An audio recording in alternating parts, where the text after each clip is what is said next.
Nah, teman-teman, berhubung kita sedang ada di Jepang, kita akan membahas sedikit tentang tradisi Zen atau ajaran Zen. Nah, seperti kita tahu, di Jepang ada istilah koan.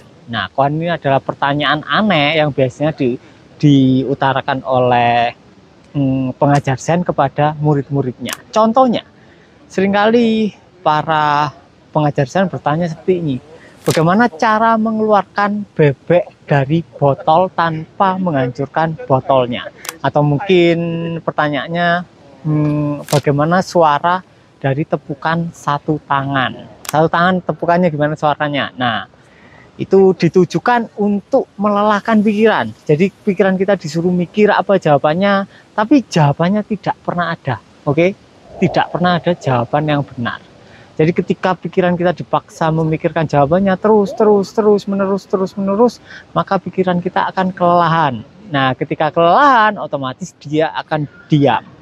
Hanya ketika dia lelah, ketika dia diam, kalian akan mengalami kekosongan karena pikiran kalian kosong, atau kalian mengalami jeda dari arus pemikiran. Ketika kosong, kalian akan mengalami kesadaran sebagai diri kalian sendiri. Itu. Jadi fungsi dari koan adalah untuk melelahkan pikiran kalian dan bukan untuk menjawab pertanyaannya. Jadi jawabannya tidak akan pernah ada.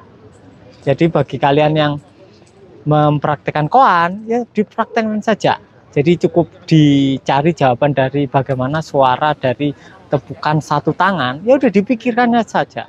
Dipikirkan sepanjang hari sampai pikiran kalian lelah. Dan ketika lelah, pikiran kalian akan berhenti dengan sendirinya. Dan kedua, ada tradisi yang tidak kalah penting adalah ketika sang murid bertanya, sang murid akan dipukul oleh gurunya dengan tongkat rotan. Contoh sang guru bertanya, contoh muridnya bertanya, "Wahai guru, apa itu pikiran?" Atau "Wahai guru, bagaimana caranya menghentikan arus pikiran?" Pasti langsung dipukul rotan, entah itu kepalanya, entah itu punggungnya, pasti langsung dipukul oleh rotan. Nah, tujuannya sang guru memukul muridnya adalah untuk memberikan shock terapi. Jadi ketika si murid dipukul, otomatis kepalanya shock atau pikirannya shock, sehingga pikirannya langsung berhenti sekejap. Nah, di jeda sekejap itu kita akan mengalami kekosongan sebagai diri kita sendiri. Nah, tujuan kedua dari sang guru memukul muridnya yang bertanya adalah agar muridnya tidak terbiasa bertanya. Karena tidak ada jawaban yang benar, oke? Karena pikiran tidak mungkin bisa memberikan jawaban yang benar. Karena untuk mengalami kesadaran itu sendiri adalah keheningan. Jadi tidak bisa dijawab oleh pikiran yang adalah bahasa. Jadi pikiran itu adalah berupa bahasa, berupa keramaian, sedangkan kesadaran adalah keheningan itu sendiri, atau background dari seluruh bahasa, background dari seluruh suara, background dari seluruh pikiran.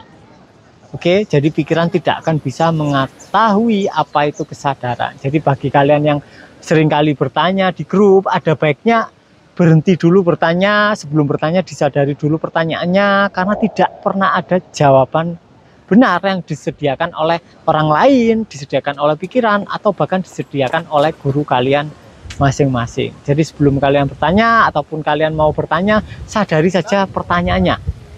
Ketika kalian menyadari pertanyaannya, kalian akan hadir sebagai jawaban itu sendiri. Jadi jawabannya tidak akan muncul di kepala kalian. Kalian akan menjadi ruang dari semua pertanyaan. Kalian akan menjadi ruang dari pertanyaan yang ingin kalian ajukan, dan itulah jawabannya. Jadi keheningan yang merupakan dasar dari segala suara atau dasar dari segala keramaian. Jadi mungkin sekian untuk pembahasan dari koan.